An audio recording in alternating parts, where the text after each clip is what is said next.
Hi, I'm Bo Crane, Secretary of Menlo Park Historical Association, and today we're going to present a video of Holy Cross Cemetery. Now, that was not the first cemetery in the area. The first was made by Dennis Martin. Here's a plaque describing the St. Denis Church and Cemetery. The plaque was put up by Stanford, which removed the cemetery, and we'll talk about that later when we get to Holy Cross. I'm going to read the plaque. 1/2 mile south of this site stood the first church in San Mateo County, dedicated in 1853 by Catholic Archbishop Joseph S. Alemany. He named it after St. Denis to honor the founder, Dennis Martin. I didn't paint that, by the way. Pioneer, lumberman, and farmer who also established a cemetery nearby. Worshippers knelt here until the 1870s when a church was erected in Menlo Park, and the church was Church of the Nativity. They now have a St. Denis Church in West Menlo. Now, the 1/2 mile was not really half mile to this monument. This monument stood where 280 now intersects Sand Hill Road. But when they built the freeway, they had to move the monument rather than rewrite it. They just moved it here. This is what could be called Old Sand Hill Road, which leads to the golf course. So the monument's been here ever since they built the freeway. And we're now, from here we're going to go look at where Dennis Martin's church, ranch, and cemetery were located from a distance. Hi, here we are. This is August 18th, and we're overlooking a very smoky day in San Mateo County. It's August 18th. We're overlooking Sand Hill Road, just west of Interstate 280. You might hear some traffic from Sand Hill, from the freeway. Dennis Martin's ranch was located just on the other side of those eucalyptus trees, and also we're just the other side of the linear accelerator shed, the 2-mile shed developed by SLAC, which was a Stanford linear accelerator business. Martin bought his property in 1846 from John Coppinger, who had a land grant from 1840. Coppinger sold it. He wasn't selling redwood trees. That was something that Martin had to acquire later. But Martin had his ranch, his church, and his cemetery all in that little pocket defined by Jasper Ridge and on this side of San Francisco Creek. So it's basically where Whiskey Hill Road is. To get redwood trees, he wanted to become a lumberman, he had to buy additional property in the redwood forest up here. He bought it from, it was once owned by Maximo Martinez. We're going to hear more about Martinez, more about Coppinger, more about Martin when we go through Holy Cross Cemetery. Hi, here we are at Holy Cross Cemetery in Menlo Park. It's on busy Santa Cruz Avenue. You might hear a lot of cars. This was originally the town cemetery, but it was acquired by the Church of the Nativity of Our Lord, 1875, and they consecrated the ground. We're going to be looking at a lot of historical grave sites, not so much families. Now, there's a lot of old-time families in Menlo Park. There's several generations.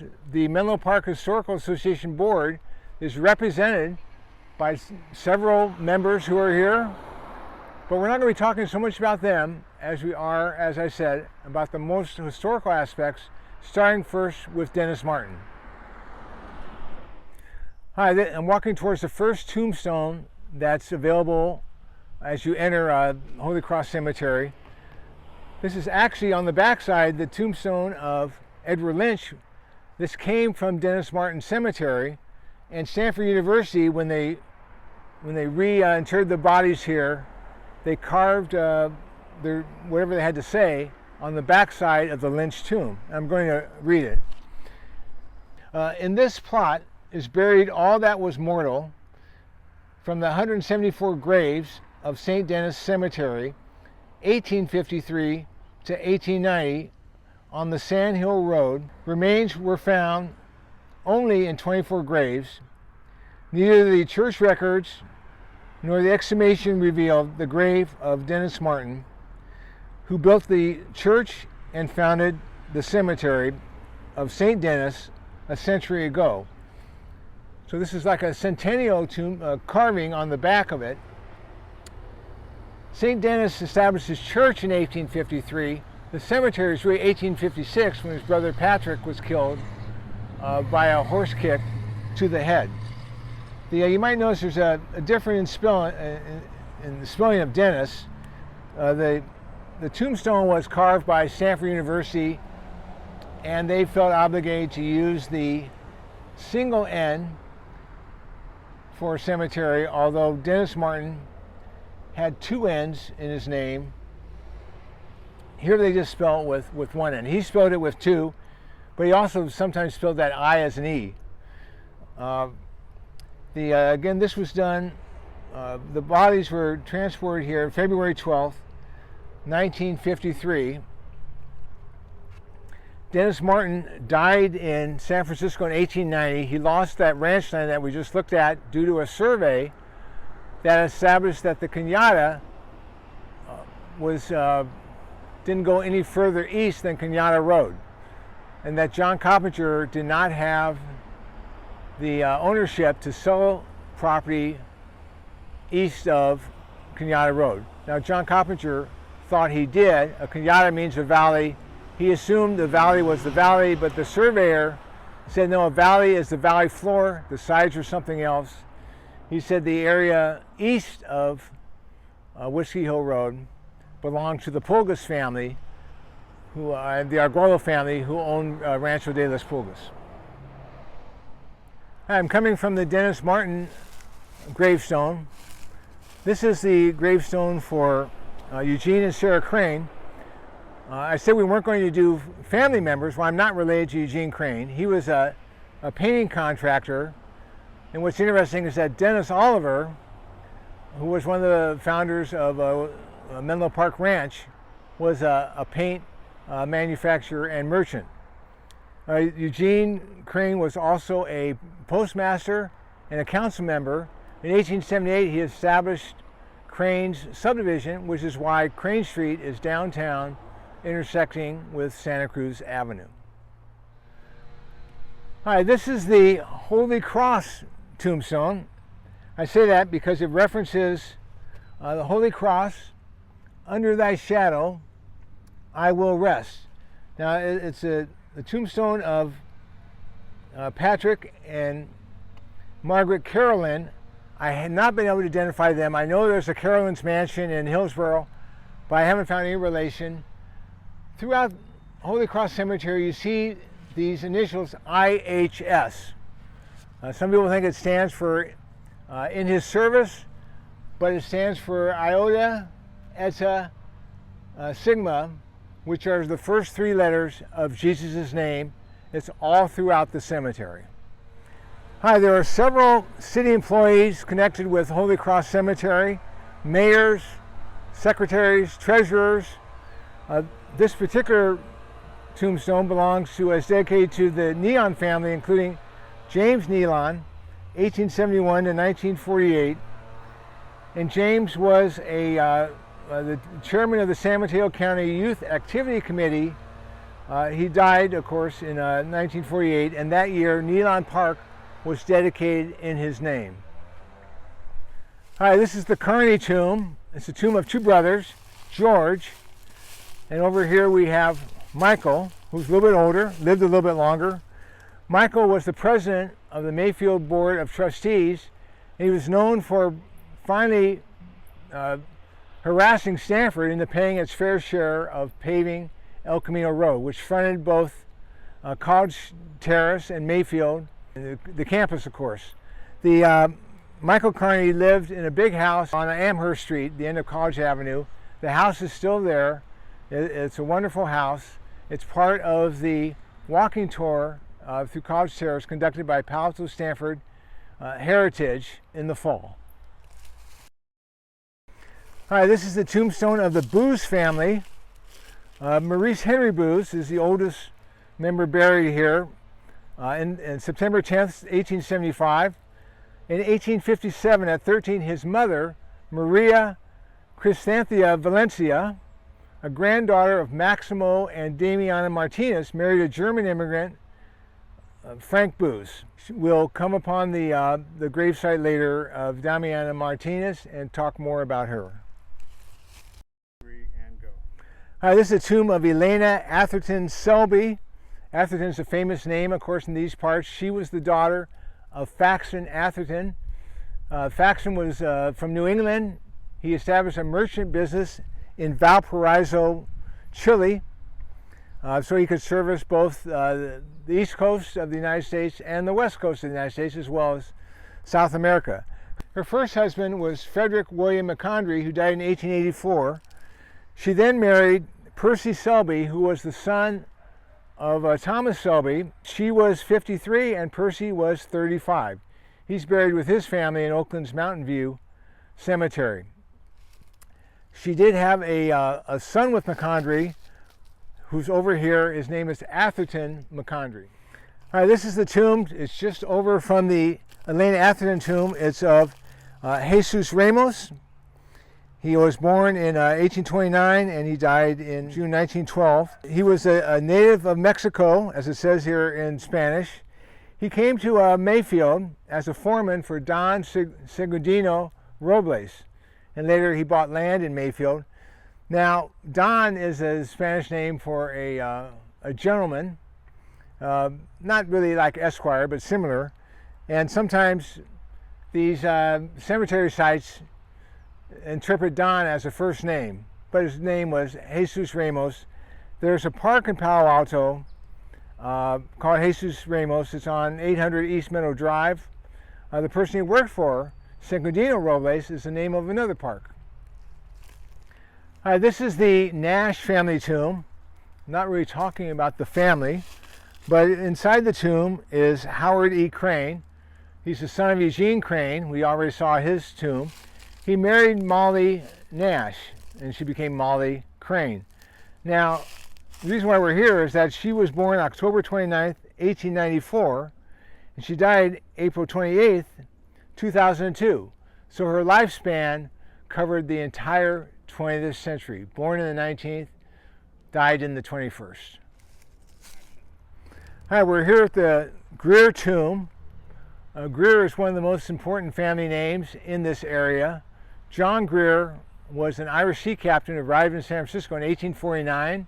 His crew all went to the gold fields, left his own devices. He took a skiff along San Francisco Bay, went up San Francisco Creek, found a wharf there where a widow owned the property. She rented him a cabin, but the widow had a widowed daughter who was selling vegetables on the wharf. Greer wound up marrying the daughter, and he inherited property in Woodside from, she was the widow of John Coppinger. And he also, when her mother died, he also became party to the property in Palo Alto. That's why there's a Greer Road in Palo Alto, and there's one off Kings Mountain Road. His grandson was Joseph H. Greer, 1899 to 1889. Joseph Greer lived in Palo Alto. His uncle, Lucas Greer, owned a big three-story house where Town and Country is now. And I can remember Joseph Greer driving a hay wagon around Town and Country, going from corner to corner. People could get on, could get off. So I remember him quite well, and of course he lived till 1889, but not 1989, but not always in Palo Alto. His oldest sister is buried over here, Esther Braga. And we're next going to go over to the Juana Briones tombstone. I'm walking over from the Greer tomb. Next to it is that of Juana Briones, 1802 to 1889. 1802 is one of the earliest birth dates of people here at Holy Cross Cemetery. This is a true pioneer she carried. Now, Juana Briones is probably the most historically famous woman in this region. Her father was a soldier in the Presidio at San Francisco. She had an abusive husband. When he died, she left him. She bought property in Palo Alto off Arrassadero. Well, she bought a rancho of 4,400 acres, which overlaps present-day Palo Alto and Los Altos Hills. sort of from Gunn High School to Foothill College. Eventually, when she was older, she moved into Mayfield, where she died December 3rd, 1889. She left the portions of her rancho to her children, who kept her married name, their surname, Miranda. Her name is preserved in Palo Alto with Juana Briones Elementary School, and Juana Briones Park, and several street names incorporating either Miranda or the first names of her children. Hi, this is the very large Doyle tomb, identified by this large concrete cross. John T. Doyle, born in New York City, he was a very prominent and well-known local attorney. He settled a huge case for the Catholic Church against Mexico. His wife, Antonia, was from Lyon, France, as was her mother, Elizabeth, who's on the other side. John's property was called Ringwood, which is alongside Ringwood Avenue today in Menlo Park. Hi, this is the very ornate tomb of Elizabeth King Buck. George H. Buck was a judge. Elizabeth, his wife, who was 27 years younger, she died at age 18, years, 7 months and 17 days. She died within a month of giving birth to Norman Buck, who's on this side. She was called an accomplished lady of Redwood City, the daughter of Henry King, who's on the other side. Now, George Buck, after her death in 1901, George Buck, Judge Buck, married another Elizabeth. He was 54 then, and she was 32, the daughter of Judge Fitzpatrick, and he's buried elsewhere in the cemetery. Judge Buck was criticized for ordering a jury to decide against a woman claiming to be the heir to James Flood, who died being the heir of the Flood estate, which he inherited from his Silver King father. All right, we're now coming over to the tombstone of what's called Demana Martinez. Most things refer to her as Demiana Martinez. Maybe the most historical person in this whole cemetery, a very inauspicious gravestone. She was the wife of Maximo Martinez, who got a land grant in 1835 of Corte Madera, which is now the upper reaches of Portola Valley. So she and her husband are the earliest family of Portola Valley. She was born in 1802. You might remember that Juana Briones was also born in 1802. Very coincidental. Actually became the co-grantee of Rancho Corte Madera in 1832, and Corte Madera means the ranch where the wood is cut. Over here is her son Antonio, and her wife and his wife Julia. Her sister married Joseph Booth. We saw the Booth tombstone earlier. And then over here is her grandson, Maximo E. Martinez, who goes by Max. Kind of a modern update of the name Maximo. They're Maximo and Damiana. They had 15 children, 7 of whom died young. Their first house was near the intersection of Alpine and Los Trancos roads, where today's Portola Valley Garage is located. And there's a small monument dedicated to them by the side of the road, and there's a famous picture of Maximo and his wife, Damiana. All right, we're coming to the Flannelly tomb. Patrick Flannelly died on October 26, 1897, and he was actually killed by his son, Thomas. And remember this date, October 26, we're going to come upon that later. All right, here's a plaque for the Flannelly children. It's exhumed from Lone Mountain Cemetery, San Francisco, California.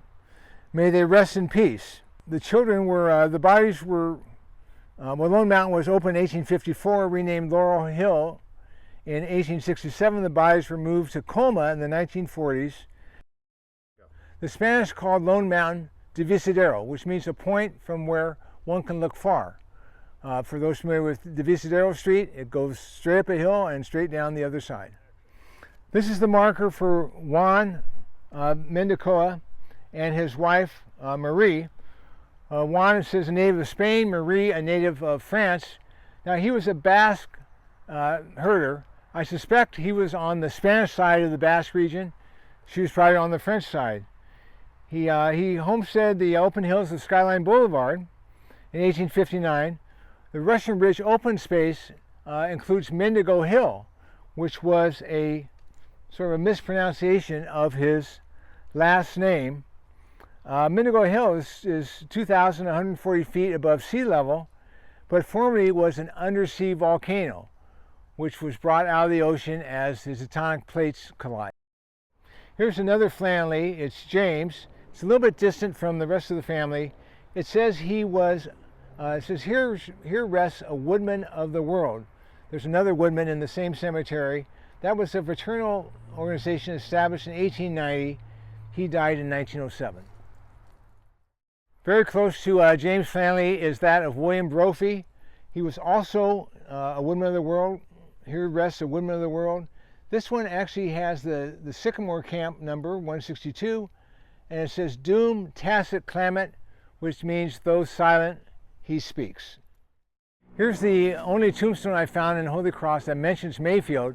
Now Mayfield was a stage stop founded in 1853. Later there was a farm called Mayfield that became the name of the town. 1853 was about when Oliver and McGlynn purchased the Menlo Park Ranch.